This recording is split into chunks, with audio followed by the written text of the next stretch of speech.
يهده الله فلا مضل له ومن يضلله فلا هادي له وأشهد أن محمدا عبده ورسوله الذي أرسله بالحق بشيرا ونذيرا وداعيا إلى الله بإذنه وسراجا منيرا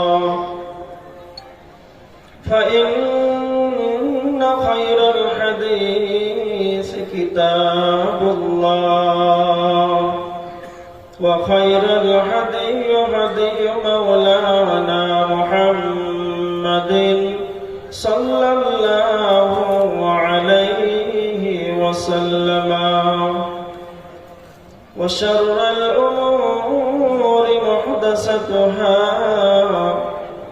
وكل محدثة بدعة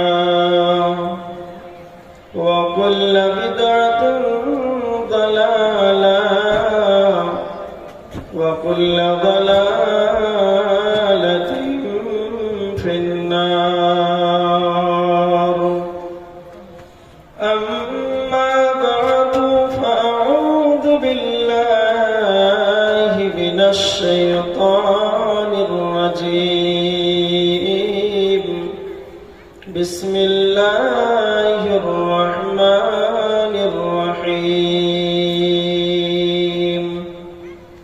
قل تعالوا أتل ما حرم ربكم عليكم ألا تشركوا به شيئا وبالوالدين إحسانا ولا تقتلوا أولادكم من إملاق نحن نرزقكم وإياهم ولا تقربوا الفواحش ما ظهر منها وما بطن ولا تقتلوا النفس التي حرم الله إلا بالحق ذلكم وصاكم به لعلكم تعقلون عن معاذ قال أوصاني رسول الله صلى الله عليه وسلم بيشر كلمة لا تشرك بالله شيئا وإن قتلت وحرقت ولا تعقن والديك وإن أمرك أن تخرج من أهلك ومالك সম্মানীয় শ্রদ্ধেয় সুযোগ্য আজকের সভার সভাপতি মহাশয়, স্টেজে উপস্থিত অন্যান্য ওলামা ইকরাম, সামনে উপস্থিত দিনদার ইমানদার পরেশগার মুসলিম ইকরাম, সমস্ত তারিফ আল্লাহ সুবহানাহু ওয়া তাআলা।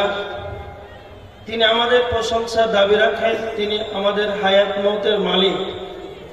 তিনি আমাদের প্রশংসা দাবি রাখেন, তিনি একা ছত্রের মালিক। তার প্রশংসা করে আমরা শেষ করতে পারবো না।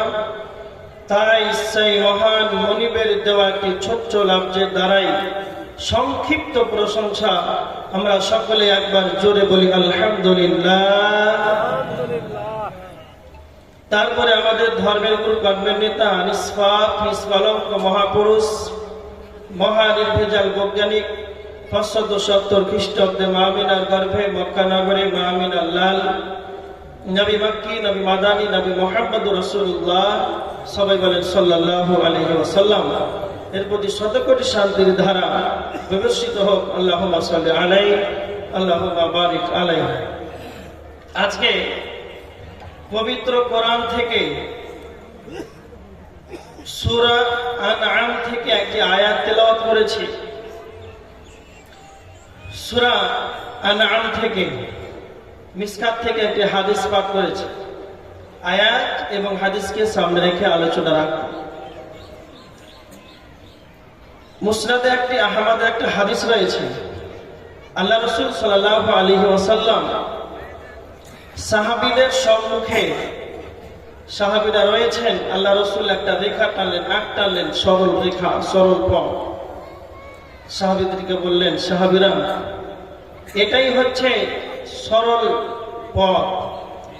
আল্লাহ রাসূল সাল্লাল্লাহু আলাইহি ওয়াসাল্লাম তারপরে ডানে বামে আরো অনন্য পথ আঁকলেন।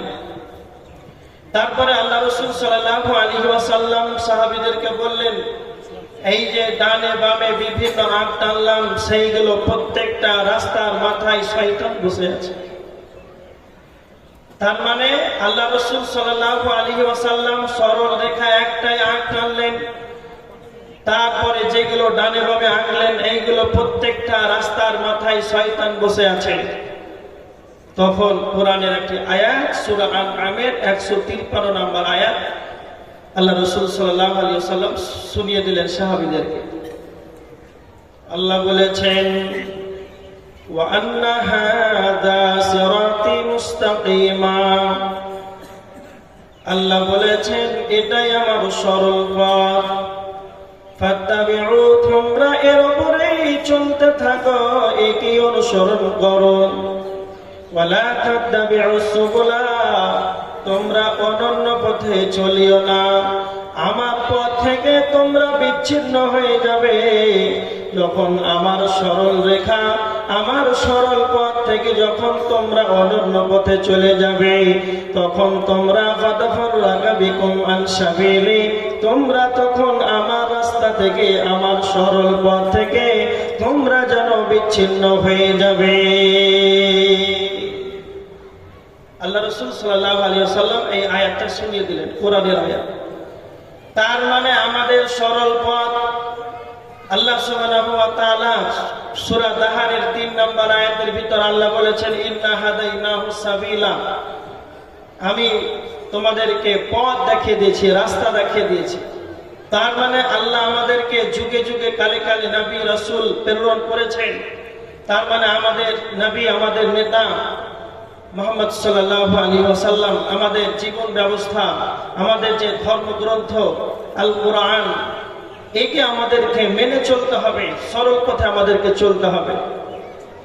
এবার দেখেন, যারা আল্লাহ ইবাদত করবে না, সরল পথ থেকে বিচ্ছিন্ন হয়ে যাবে, শয়তানের পদঙ্গ করবে, কাল কিয়ামতের ময়দানে তাদের কি অবস্থা হবে? কাল কিয়ামতের ময়দানে যারা সরল রেখা বাদ দিয়ে দেবে, শয়তানের পদঙ্গ করবে, যারা শয়তানের ইত্তিবা করবে, অনুসরণ করবে, আল্লাহ কিয়ামতের ময়দানে মুচিনদেরকে, কাফেরদেরকে আলাদা করে দিবেন। আল্লাহ বলবেন, আলাম আহাত ইলাইকুম ইয়া বানি আদামা, হে বানি আদমের দল, আল্লাহ তা'বুদুশ শাইতান, আমি কি তোমাদের বলি নাই তোমরা শয়তানের পদঙ্গ করো না?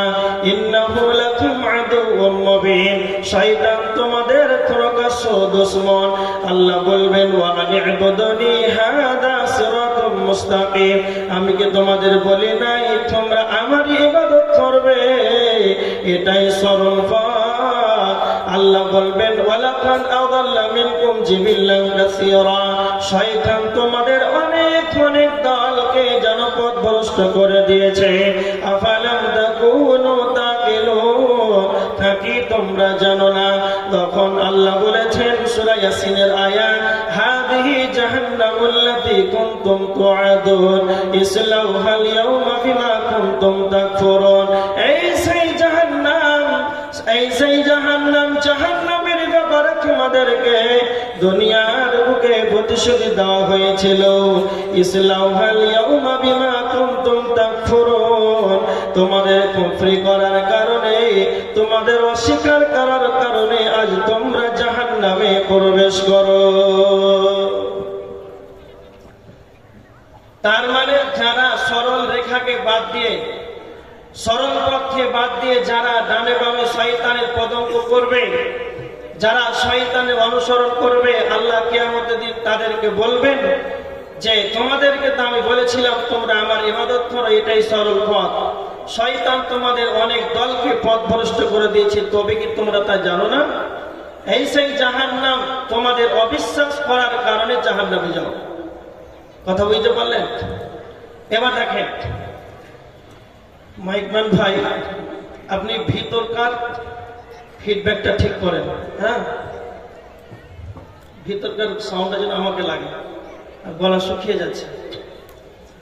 এবার যারা শয়তান অনুসরণ করবে তারা জাহান্নামে যাবে, আর জান্নাতে কারা যাবে? সরল এই পথে চলতে হলে আল্লাহ সুবহানাহু ওয়া তাআলা 10খানা কথা বলেছেন। আল্লাহ বলেছেন সরল পথে যদি তোমাদেরকে চলতে হয়, জান্নাতের পথে যদি তোমাদেরকে চলতে হয়, আল্লাহ সুবহানাহু ওয়া তাআলা সূরা আনআমের 152-53 নম্বর আয়াতে 10খানা কথা বলেছেন। কুল তাআলাউ আতলু মা হাররামা রাব্বুকুম আলাইকুম। আল্লাহ সুবহানাহু ওয়া তাআলা বলেছেন, কুল হে নবী মুহাম্মদ তুমি বলে দাও, আমার গোলামদেরকে তুমি শুনিয়ে দাও যে বিষয়গুলো আমি তাদের জন্য হারাম করে দিয়েছি, সেই বিষয়গুলোকে তাদের সম্মুখে তা ব্যক্ত করে দাও। তখন আল্লাহ সুবহানাহু ওয়া তাআলা 1 নম্বরে বলেছেন আল্লাহ তুশরিকু বিহি শাইআ, তোমাদেরকে যদি সরল পথে চলতে হয় তবে তোমরা শিরকের মতন গুনাহ করবে না।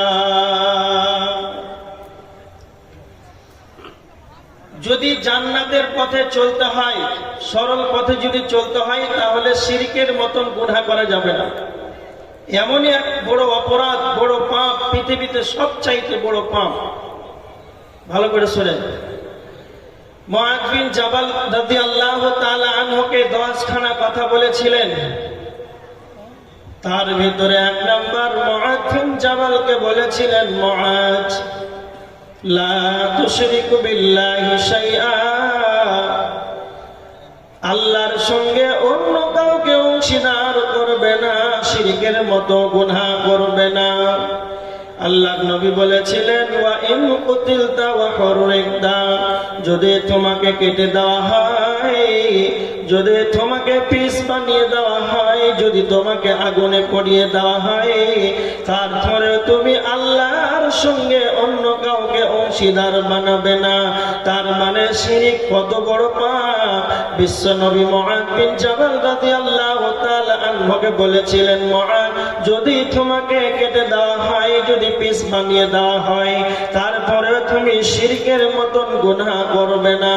একটা কথা মনে রাখেন, বর্তমান ভারতবর্ষের যা অবস্থা, হিন্দুত্ববাদীরা ভারতবর্ষের মুসলমানদেরকে দেখলে যে কোনো জায়গাতে মুসলমানদের প্রতি যেন জুলুম করে। তোমরা জয় শ্রীরাম বলো, জয় শ্রীরাম বল, না হলে তোমাকে যেন হত্যা করে দেব, মরে দেব, নচেত পুড়িয়ে দেব। এই সময় আপনাকে আমাকে ইমানের উপরে যেন অটুট থাকতে হবে। তারে ওই শিরকে কুফরি বাক্যগুলো জবরদস্তি করানো হবে, সেই সমস্ত বাক্য উচ্চারণ করা যেন শিরক হবে, এই বাক্য উচ্চারণ করা যাবে না। ওই সময় যদি আপনার প্রতি অত্যাচার করে, জুলুম করে, যদি মেরে দেয়, আপনি ইমানের সঙ্গে থাকুন। এক আল্লাহ খোদ ইমান এনেছেন, ইমানের উপরে যদি টিকে থাকতে পারে, শহীদের দরজা পেয়ে যাবেন, জান্নাতে চলে যাবেন। তারপরেও ওই অবস্থাতেও শিরকের মতন গুনাহ করা যাবে না। একটা কথা মনে রাখবেন, আল্লাহর নবী মুআয বিন জাবাল রাদিয়াল্লাহু তাআলা আনহুকে এতটা কঠিন ভাবে বলেছেন, যদি তোমাকে পুড়িয়ে দেওয়া হয়, যদি খালি তোমাকে যদি বিষ বানিয়ে দেওয়া হয়, তারপরে তুমি শিরকের মতন গুনাহটা করবে না। এতটা কঠিন ভাবে কেন বলেছেন? একটা হাদিস ভালো করে শুনেন, তিরমিজি শরীফের হাদিস 2574 নম্বর হাদিস। হযরত আবু হুরায়রা রাদিয়াল্লাহু তাআলা আনহু তিনি বর্ণনাকারী, আল্লাহর নবী সাল্লাল্লাহু আলাইহি ওয়াসাল্লাম বলেছেন, কাল কিয়ামতের ময়দানে সেই দিন জাহান্নামকে আনা হবে হবে। সেই দিন আল্লাহর নবী বলেছেন ইয়াকুরজুনুকুন মিনান নারি ইয়াউমাল কিয়ামা, জাহান্নামের একটা মাথা বের হবে, জাহান্নামের একটা গর্দান বের হবে।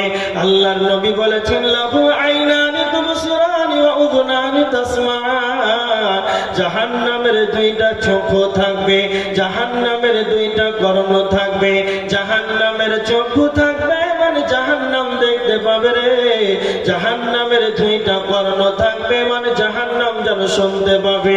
আল্লাহর নবী বলেছেন ওয়ালিসানুন ইয়ানতিকু, জাহান্নামের মুখমণ্ডল থাকবে, জাহান্নাম যেন কাল কিয়ামতের ময়দানে কথা বলতে পারবে। আর জাহান্নাম বলবে ইয়াকুলু ইন্নী উকিলতু বিসালাসা, জাহান্নাম বলবে আল্লাহ আমাকে তিন শ্রেণীর মানুষদের জন্য আল্লাহ আমাকে জাহান্নামকে যেন নিয়োজিত করেছে। তার ভিতরে একটা হলো ওয়াবি কুল্লি মান দাআ মা'আল্লাহি ইলাহান আখার, যারা আল্লাহকে বাদ দিয়ে অন্যর কাছে দ্বারস্থ হয়েছে, যারা কবরের কাছে মাথাটাকে নত করেছে, যারা মাজারের কাছে মাথাটাকে নত করেছে, এক কথাই যারা আল্লাহর সঙ্গে অন্য কাউকে অংশীদার বানিয়েছে, সেই শিরক কারনেওয়ালা কয় আমাকে জাহান্নামকে দাও, আমি জাহান্নাম তাদেরকে নিষ্পেষণ বানিয়ে দেব। আমার বলা বাহুল্য কথা এতটুকু, কাল কিয়ামতের ময়দানে জাহান্নাম যেন কথা বলতে পারবে, আর জাহান্নাম তাদেরকে খুঁজবে যারা শিরকের মতন গুনাহটা করেছে। যারা শিরকের মতন গুনাহ করেছে জাহান্নাম তাদেরকে বলবে যে আমাকে দাও, আমি তাদেরকে নিষ্পেষণ বানিয়ে দেব। তাহলে শিরক কত বড় পাপ, তাহলে জাহান্নামে যেতে হবে শিরকের মতন গুনাহ যদি কেউ করে থাকে। আল্লাহ সুবহানাহু ওয়া তাআলা সূরা মাইদার 72 নম্বর আয়াতের ভিতরে বলেছেন ইন্নাহু মান ইউশরিক বিল্লাহ ফাকাদ হারামাল্লাহু আলাইহিল জান্নাহ, যারা শিরক করবে আল্লাহ তাদের জন্য জান্নাতকে হারাম করে দিয়েছে। একবারে কোরআনের আয়াত, যারা শিরক করবে তাদের জন্য জান্নাত হারাম। একটু ভালো করে বলছি, মাইকম্যান ভাই একটু ভিতরে সাউন্ডটা দেন, ভিতরে ফিডব্যাকটা ঠিক করে, বুঝতে পারলেন? এবার দেখেন বুখারীর একটা হাদিস 3350 নম্বর হাদিস, হযরতে ইব্রাহিম আলাইহিস সালাতু ওয়াস সালামের ঘটনা তুলে ধরা হয়েছে। ইব্রাহিমের আব্বা ছিলেন মূর্তি পূজক, মূর্তি তৈরি করত, পূজা বানাতো। তো ইব্রাহিম আলাইহিস সালাতু ওয়াস সালাম আল্লাহকে কি বলবে, আল্লাহ আপনি তো বলেছিলেন যে আমি ইব্রাহিম তোমাকে কাল কিয়ামতের ময়দানে অপমান করব না। তখন ইব্রাহিম তার আব্বার জন্য সুপারিশের জন্য যাবে। ইব্রাহিম আলাইহিস সালাতু ওয়াস সালাম আল্লাহকে গিয়ে বলবে, আল্লাহ আজ আমার পিতা জাহান্নামে যাবে, আমি নবী ইব্রাহিম জান্নাতে যাব, এর চাইতে বড় অপমান কি হতে পারে? আল্লাহ সুবহানাহু ওয়া তাআলা বলেছেন হাদিসে কুদসি ইন্নী হারামতুল জান্নাতা আলাল কাফিরিন, ইব্রাহিম আমি কাফেরদের জন্য জান্নাতকে হারাম করে দিয়েছি।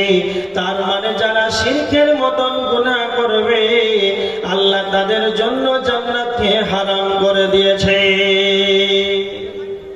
যারা শিরক করবে তাদের জন্য জান্নাত হারাম।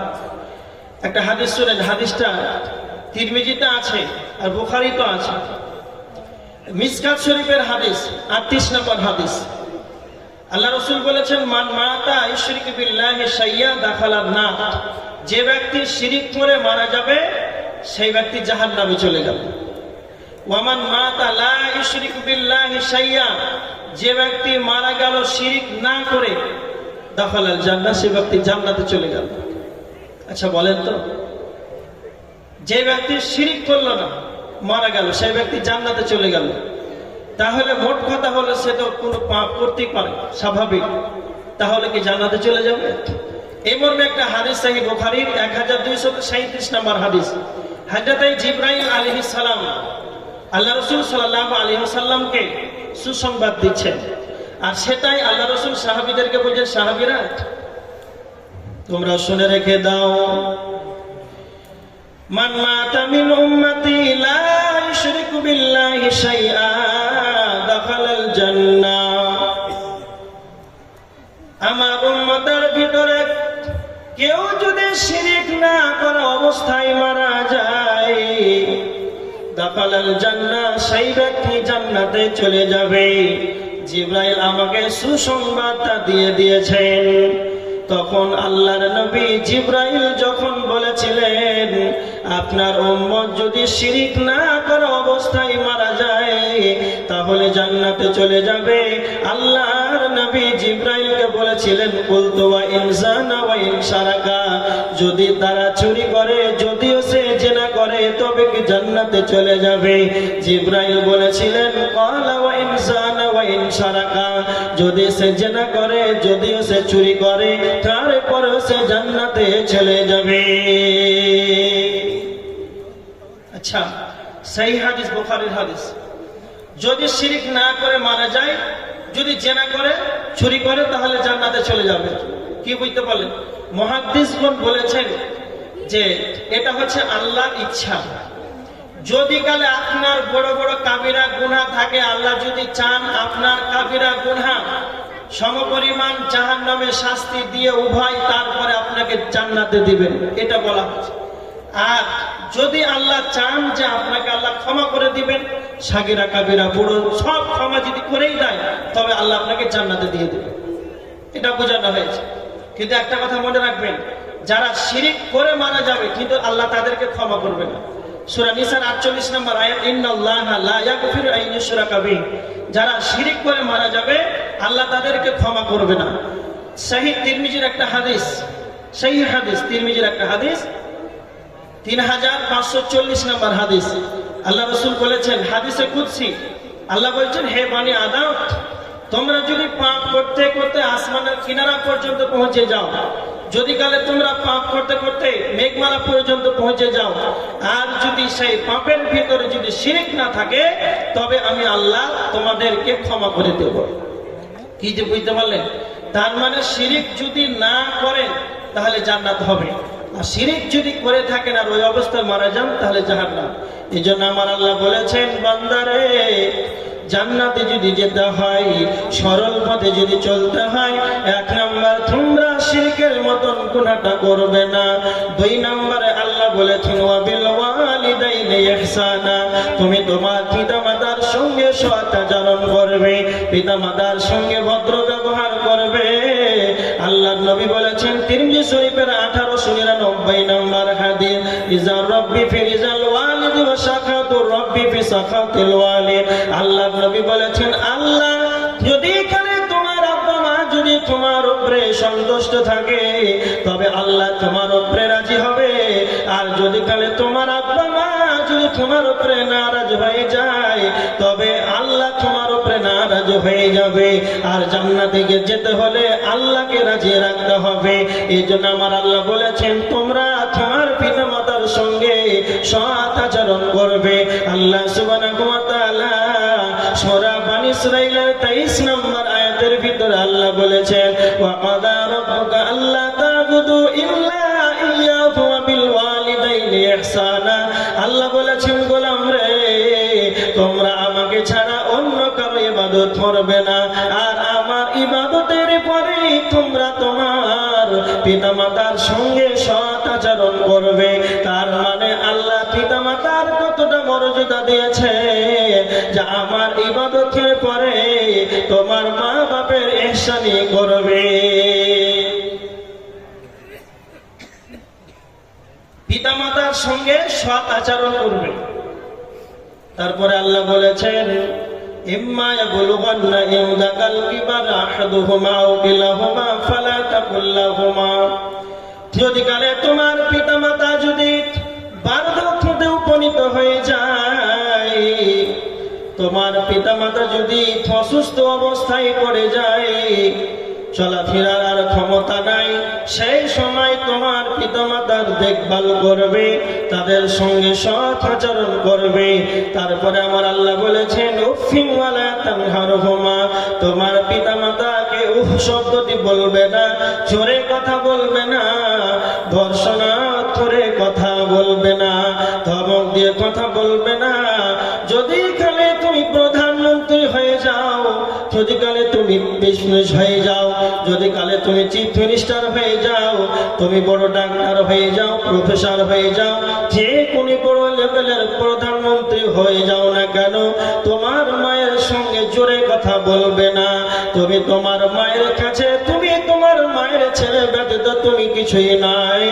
এজন্য আল্লাহ বলছেন যদি কালে তোমার পিতামাতার সঙ্গে যখন কথা বলবে ওয়াকুল্লাহুমা কাওলান কারীমা, তোমার পিতামাতার সঙ্গে নরম নরম নরম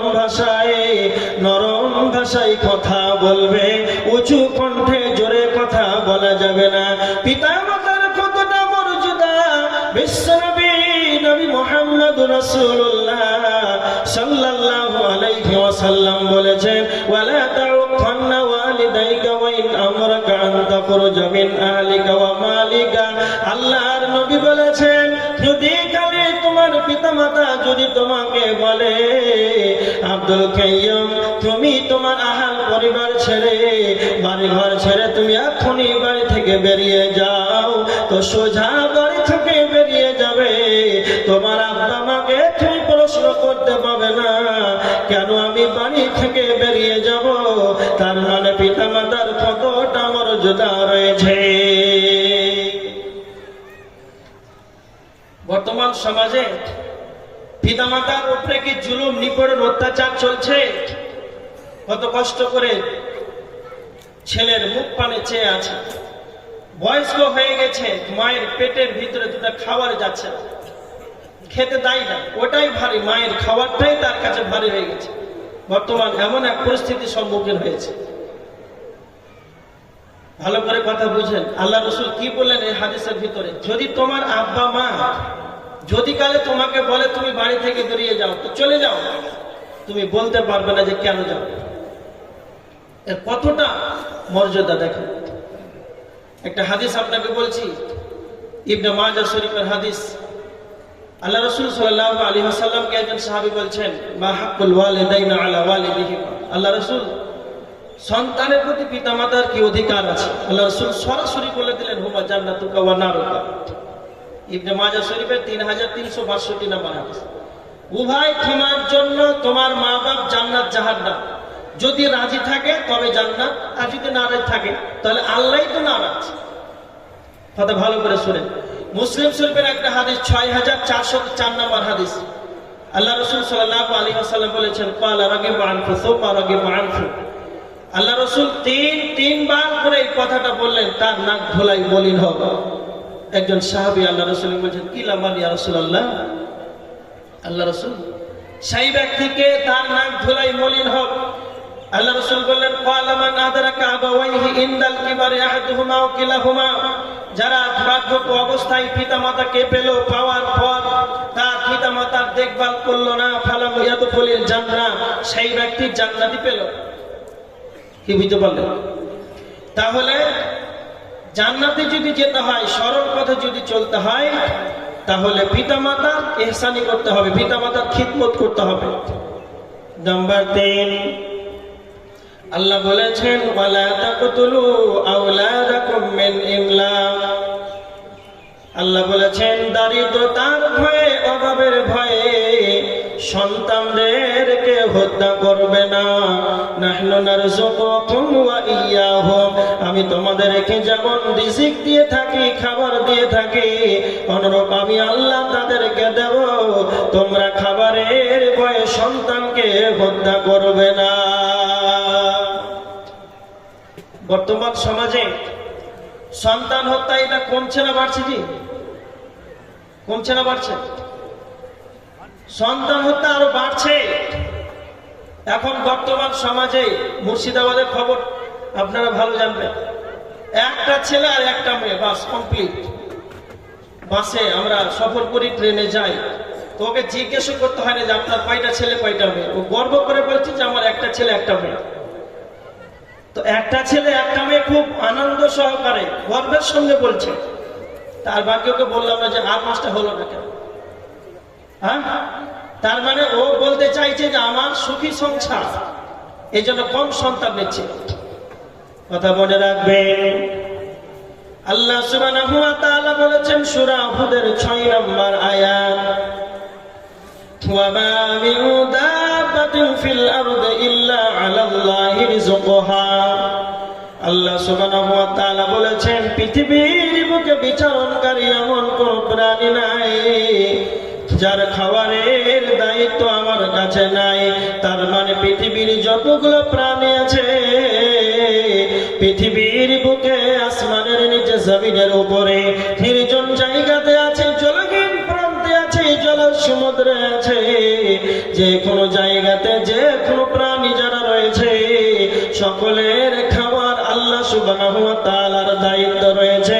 কেন তোমরা তোমাদের সন্তানদেরকে দারিদ্রতার ভয়ে সন্তানদেরকে হত্যা করো?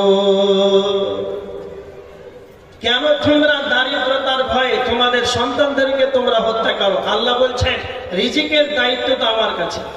পৃথিবীর কোন মানুষকে খাওয়া রিজিক দিতে পারে? অসম্ভব, কেউ কাউকে রিজিক দিতে পারে না। আল্লাহ আপনার দ্বারাতে আপনার সন্তানদেরকে রিজিক দেয় শুধুমাত্র। একটা কথা মনে রাখবেন, এমন একটা সময় আপনার অতিবাহিত হয়েছে জীবনে, খুব সুন্দর বিরিয়ানি রান্না হচ্ছে, একবারে মন চাই যে খুব খায়, কিন্তু 100 টাকার একটা নোট নাই যে 1 প্লেট বিরিয়ানি খায়। এরকম অভাবে কোনো মানুষের জীবন যাপন হয় না? অনেক মানুষের জীবনটা এরকম যায়।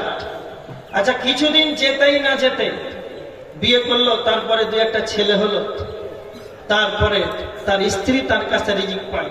আল্লাহ রিজিকের মালিক, তার মাধ্যমে আল্লাহ তাদেরকে রিজিক দেন। 4টা-5টা ছেলে হলো, তার কাছ থেকে রিজিক পায়। যখন তার আব্বা মা যখন বড়িয়ে গেল, পিতা মাতা যখন কাজ করার মতন আর সামর্থ্য নাই, ক্ষমতা নাই, সেই সময় আপনি বলছেন আব্বাকে, মাকে বলছেন আব্বা মা তোমাদেরকে আজ কর্ম করতে হবে না, তোমরা আমার দিকে খাবে। তার মানে তোমার আব্বা মা তোমার দিকে খায়। আব্বা অসুস্থ হয়ে গেছে, বার্ধক্যতে উপনীত হয়েছে, প্যারালাইসিস রোগী হয়ে গেছে, সোজা হয়ে যেন দাঁড়াতে পারছে না, দাঁড়াতে গেলেই যেন মাটিতে পড়ে যায়। এমন অবস্থায় আপনার 2টা বোন আছে, তো বোনদেরকে যেন ফোন করে জানিয়ে দিলে আব্বা যেন আর পারছে না, প্যারালাইসিস রোগী হয়ে গিয়েছে। আপনার 2টা বোন 4টা যেন ছেলে নিয়ে আপনার মাকে দেখতে এলো।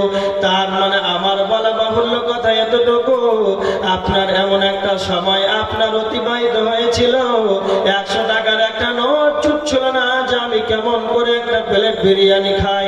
আস্তে আস্তে এমন সময় এলো, বিয়ে করলেন, আপনার কাছ থেকে আপনার স্ত্রী রিজিক পায়, আপনার ছেলে মেয়ে পায়, আপনার বোনেরা পায়, আপনার পিতা মাতা পায়। এর জন্য আমার আল্লাহ সুবহানাহু ওয়া তাআলা বলেছে সূরা যারিয়াতের 58 নম্বর আয়াত, ইন্নাল্লাহা হুয়ার রাজ্জাক, নিশ্চয় আল্লাহ হলেন রিজিকের মালিক। আল্লাহ বলছেন আমি হলাম রিজিকের মালিক। তোমরা তোমাদের সন্তানদেরকে কেন হত্যা করেছো? কেন তোমরা সন্তানদেরকে হত্যা করো? এর জন্য আমার আল্লাহ বলেছেন ওয়ালা তাকতুলু আওলাদাকুম মিন ইমলাক নাহনু নারযুকুকুম ওয়া ইয়াহুম, দারিদ্রতার ভয়ে, অভাবের ভয়ে তোমরা তোমাদের সন্তানদেরকে হত্যা করবে না।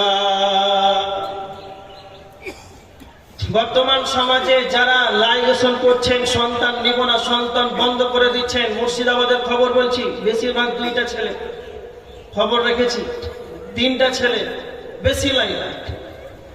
যারা এইরকম ভাবে স্ত্রী সুস্থ আছে, গর্ভধারণের ক্ষমতা আছে, ছেলে নিতে পারবে, 2 জনের ক্ষমতা আছে, তারপর লাইগেশন করছে, মানে স্বামী স্ত্রী মিলামিশা করবে, শুক্রাণু আর ডিম্বাণু অ্যাপ্রোচিং হবে না, এক জায়গাতে হবে না, সেটা অপারেশন করছে, এর নাম হচ্ছে লাইগেশন।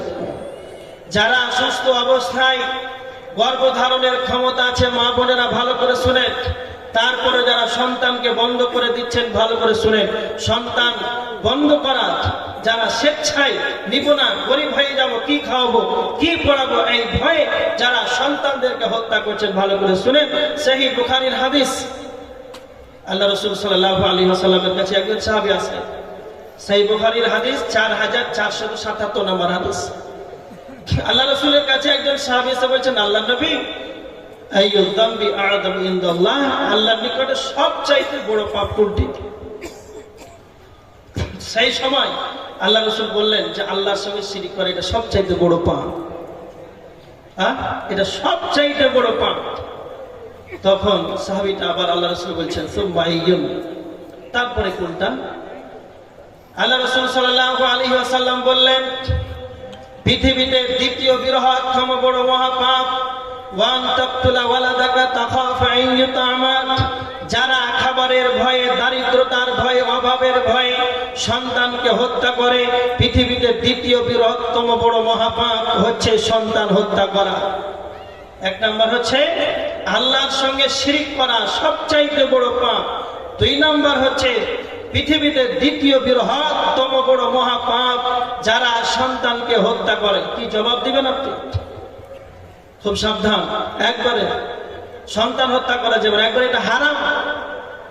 নাম্বার 4, আল্লাহ বলেছেন, ওয়ালা তাকরাবুল ফাওয়াহিশা মা যাহারা মিনহা ওয়া মা বাতান, আল্লাহ বলেছেন তোমরা ফাহিশার কাজের কাছে যাবে না, তার ধারের কাছে যাবে না। ফাহিশা এটা হলো আরবি শব্দ, এর বাংলা শাব্দিক অর্থ হলো নির্লজ্জতা, বেহায়াপনা, অশ্লীলতার কাছে, তার ধারের কাছে যাবে না। যেখানে তাস চলবে, লটারি চলবে, জুয়া চলবে, ক্যারাম বোর্ড চলবে, ফ্রি ফায়ার চলবে, যেই জায়গাতে নির্লজ্জতা, বেহায়াপনা, অশ্লীলতা চলবে, সেই ধারের কাছে যাওয়া যাবে না। কেন? আল্লাহ বলেছেন, লা তাকরাবুজ জিনা, জিনার ধারের কাছে তোমরা যাবে না। আল্লাহ তার ধারের কাছে যেতে কেন নিষেধ করলে?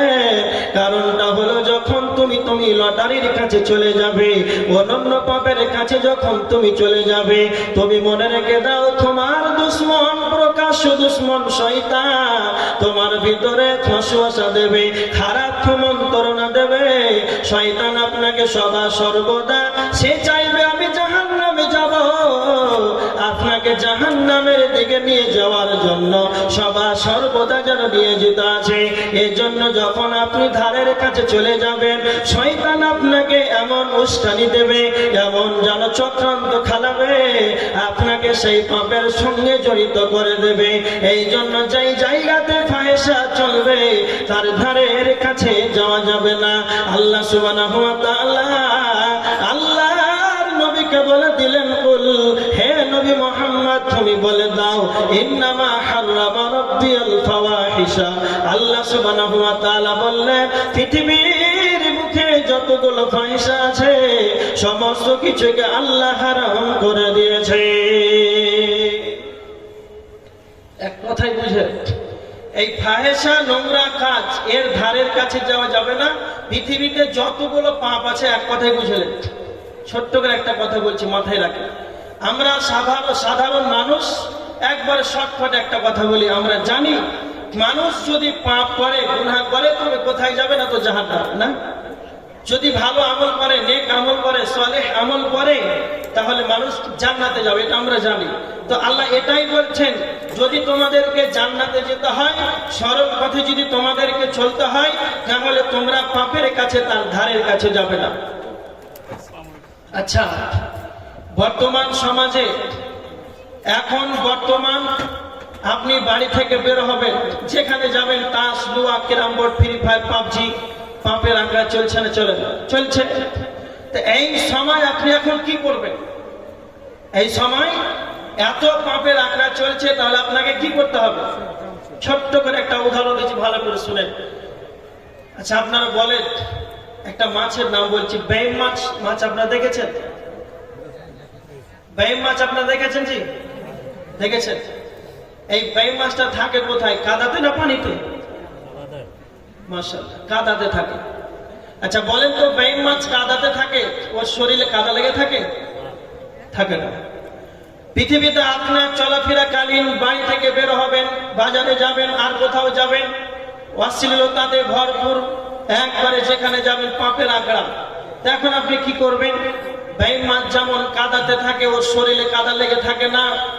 বেঈমান এমন এক মাছ, ও কাদাতে থাকে কিন্তু ওর শরীরে কোনো রকম কাদা লেগে থাকে না। ওই মাছের কাছ থেকে আপনাকে শিক্ষা নিতে হবে। পৃথিবীতে অনেক পাপাচার কাজ চলছে, কিন্তু আপনাকে পাপ মুক্ত জীবন কাটাতে হবে, যাতে করে আমার গুনাহ পাপ এগুলো আমার শরীরে না লাগে। বুঝতে পারলেন? এই জন্য আল্লাহ বলেছেন সূরা আনআমের 120 নম্বর আয়াত, ওয়াদারু যাহিরাল ইসমি ওয়া বাতিনা।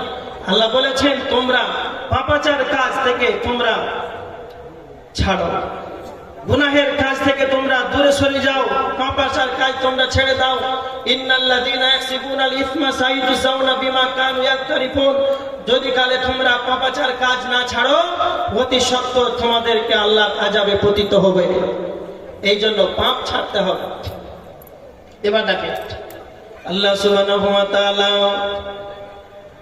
4 নম্বর বলেছেন, সরল পথে যদি চলতে হয় তাহলে পাপের কাছে যাওয়া যাবে না, ফাহিশার কাজের কাছে যাওয়া যাবে না। নাম্বার 5 আল্লাহ বলেছেন, জান্নাতে যদি যেতে হয় সরল পথে যদি চলতে হয়, ওয়ালা তাকতুলুন নাফসাল্লাতী হারামাল্লাহু ইল্লা বিল হক। মানুষ হয়ে তোমরা মানুষকে মেরো না।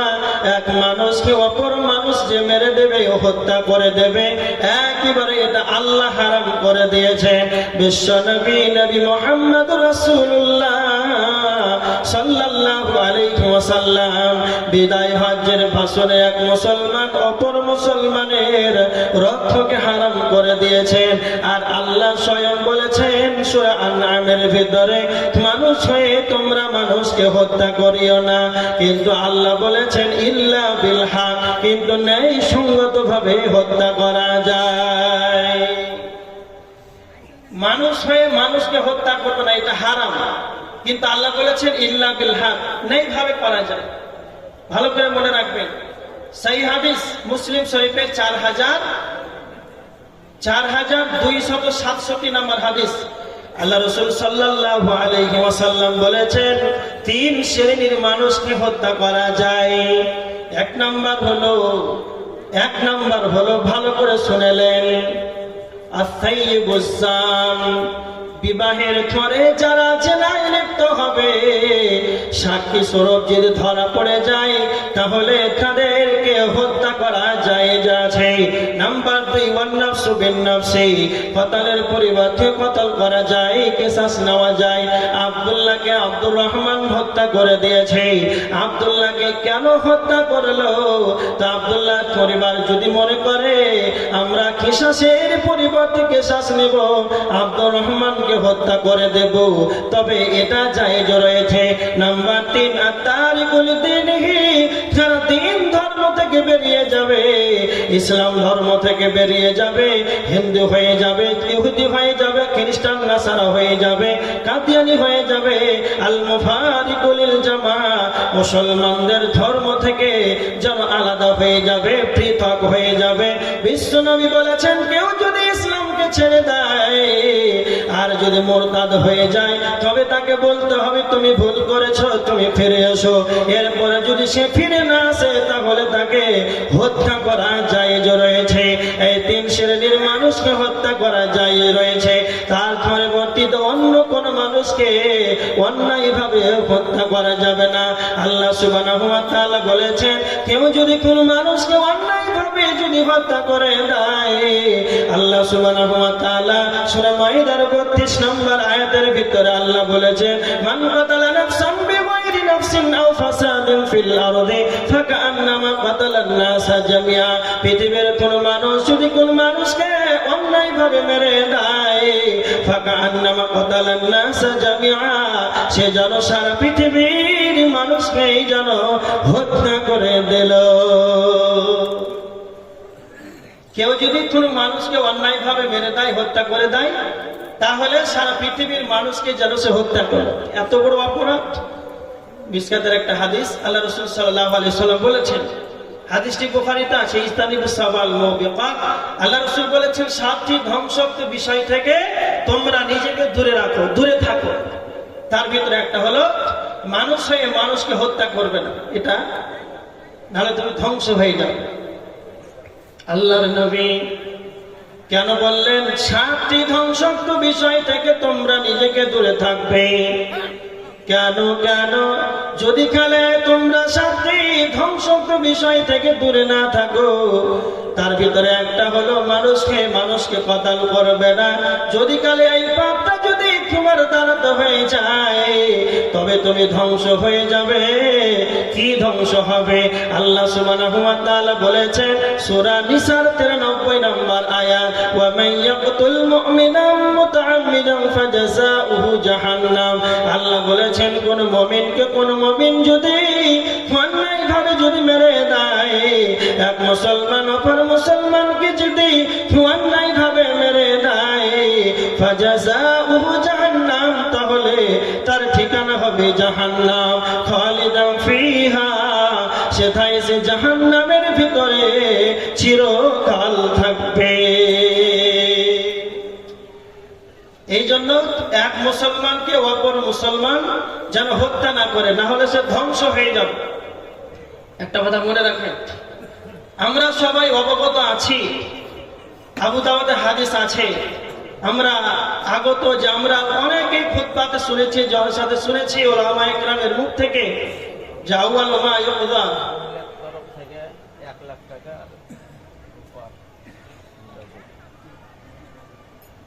আল্লাহ রাসূল সাল্লাল্লাহু আলাইহি ওয়াসাল্লাম বলেছেন যে কাল কিয়ামতের ময়দানে সর্বপ্রথম হিসাব হবে সালাত।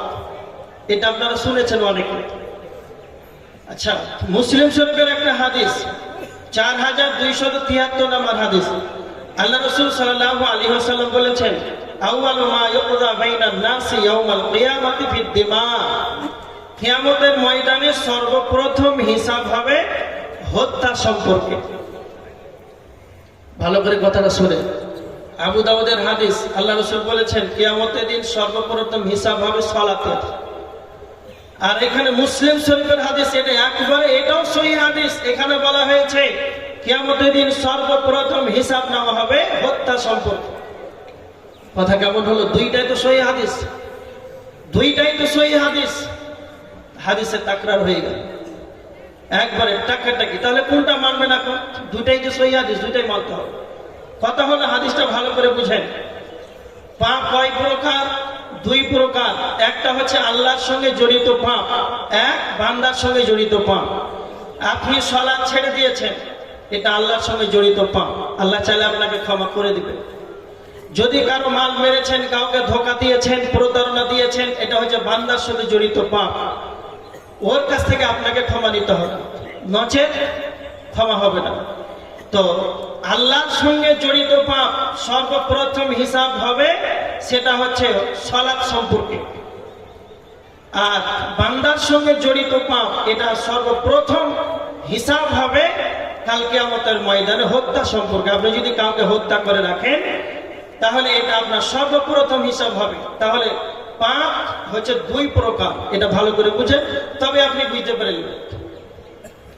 এবার দেখেন আল্লাহ সুবহানাহু ওয়া তাআলা বলেছেন জান্নাতে যদি যেতে হয়, সরল পথে যদি চলতে হয়, মানুষ হয়ে তোমরা মানুষকে হত্যা করবে না, নচেত জাহান্নামে চলে যাবে, ধ্বংস হয়ে যাবে।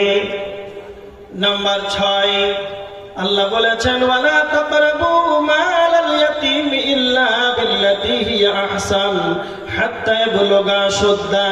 আল্লাহ বলেছেন তোমরা ইয়াতীমের মালের কাছে যাবে না, ইয়াতীমের মালের ধারের কাছে তোমরা যাবে না, ইয়াতীমের মাল ভক্ষণ করবে না। ইয়াতীম যদি আপনার গ্রামে, আপনার পরিবারে, আপনার যদি সদস্য কেউ যদি হয়ে থাকে, তাহলে ওই ইয়াতীম বাচ্চাটার মালকে আপনাকে সংরক্ষণ করে রাখতে হবে। ইয়াতীমের মালকে খরচ করা যাবে না। ইয়াতীমের মাল যদি কালে খরচা করতে হয়, তবে ইয়াতীম বাচ্চার জন্যই তা করা যাবে। ইয়াতীম বাচ্চার লেখাপড়ার জন্য, তার দেখভালের জন্য, চিকিৎসার জন্য ইয়াতীম বাচ্চার মাল ইয়াতীমের জন্যই তা খরচা করতে হবে। নচেত ইয়াতিম যদি আসে আপনার কারো, এটা এক আল্লাহর পরীক্ষা, তাহলে আপনাকে ইয়াতিমের মালকে সংরক্ষণ করে রাখতে হবে। কতদিন ইয়াতিমের মাল আপনি সংরক্ষণ করে রাখবেন? আল্লাহ বলেছেন যতদিন সে ইয়াতিম বাচ্চাটা যুবক না হবে, যতদিন সে ভালো মন্দ বোঝার ক্ষমতা না হবে, ততদিন তোমরা ইয়াতিমের মালকে দেখভাল করবে। যতদিন তার দেখভাল করার মতন ক্ষমতা না হবে, ছেলেটা যতদিন বিবেকবান চেতনা যতদিন না খুলে আসবে, ইয়াতিমের মালটাকে রক্ষণাবেক্ষণ করবে। আল্লাহ রাসূল সাল্লাল্লাহু আলাইহি ওয়াসাল্লামের একটা হাদিস, আল্লাহ রাসূল বলেছেন তোমরা 7টি ধ্বংসাত্মক বিষয় থেকে তোমরা নিজেকে দূরে থাকবে। তার ভিতরে একটা হলো ওয়াকলু মালিল ইয়াতিম, তোমরা ইয়াতিমের মালের কাছে তোমরা ইয়াতিমের মাল ভক্ষণ করবে না। নচেত যদি কালে কেউ ইয়াতিমের মাল ভক্ষণ করে, ইয়াতিমের মাল যদি কেউ খেয়ে নেয়, তাহলে সেই ব্যক্তি ধ্বংস হয়ে যাবে। আল্লাহ বলেছেন ইন্নাল্লাযীনা ইয়াকুলুনা আমওয়ালাল ইয়াতামা যুলমান ইন্নামা ইয়াকুলুনা ফী বুতুনিহিম নারা, যেই ব্যক্তি ইয়াতিমের মালকে অন্যায়ভাবে ধন সম্পদকে ছিনিয়ে নেবে, আল্লাহ সুবহানাহু ওয়া তাআলা বলেছেন সে নিজেই যেন জাহান্নাম, সে নিজেই যেন তার নিজের পেটেই যেন আগুনকে ভর্তি করে নিল। ওয়াসায়াসলাউনা সাঈরা, তার ঠিকানা হবে জাহান্নাম। কি বুঝতে পারলেন? তাহলে ইয়াতিমের মাল, ইয়াতিমের ধন সম্পদ ভক্ষণ করা যাবে না, সংরক্ষণ করে রাখতে হবে। একটা কথা ভালো করে শুনে, ইয়াতিম বাচ্চা দেখভাল করবেন, আপনার পরিবারে হোক, গ্রামগঞ্জে হোক, যে কোনো জায়গাতে হোক, ইয়াতিমের বাচ্চার মাথায় হাত বুলাবে। এতে ফজিলত আছে। কি ফজিলত? সহিহ বুখারীর হাদিস 5304 নম্বর হাদিস। আল্লাহ রাসূল সাল্লাল্লাহু আলাইহি ওয়াসাল্লাম বলেছেন ওয়া আনা ওয়া কাফিলুল ইয়াতিম ফিল জান্নাতি, যারা ইয়াতিমের দেখভাল করবে, ইয়াতিমকে লালন পালন করবে, আল্লাহ রাসূল বলেছেন আমার সঙ্গে তারা জান্নাতের ভিতরে থাকবে। কতটা দূরত্ব থাকবে? বিসাবাবাতি ওয়াল উস্তা ওয়া ফাররাজা বাইনাহু ওয়া শাইআ।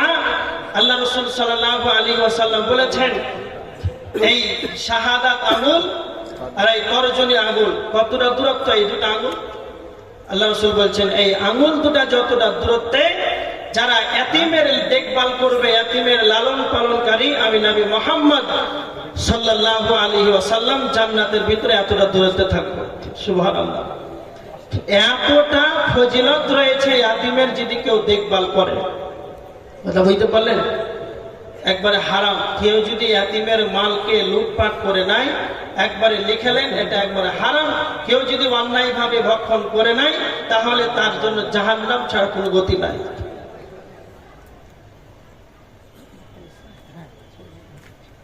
যাই হোক,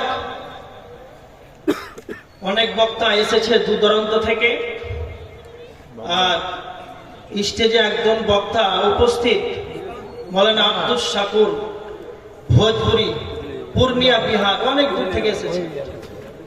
হ্যাঁ, আপনারা সবাই তাড়াতাড়ি করে স্টেজের সামনে চলে আসেন। আল্লাহ যেন আমাদেরকে সকলকেই শেষ পর্যন্ত আলোচনা শ্রবণ করা তৌফিক দান করুন, আল্লাহুম্মা আমিন। যা আমরা আলোচনা শ্রবণ করলাম, বক্তা শ্রোতা উভয়, আল্লাহ আমাদেরকে আমল করা তৌফিক দান করুন, আল্লাহুম্মা আমিন। যারা দান করেছে আল্লাহ এই মাদ্রাসার জন্য, আল্লাহ তুমি তাদের দানকে সাগর গ্রহণ করো, আল্লাহুম্মা সাল্লি আলাইহি আল্লাহুম্মা বারিক আলাইহি। যারা অসুস্থ আল্লাহ তুমি তাদেরকে সুস্থতা দান করো, আল্লাহুম্মা আমিন। ওয়া মা আলাইনা ইল্লাল বালাগ। আসসালামু আলাইকুম ওয়া রাহমাতুল্লাহ।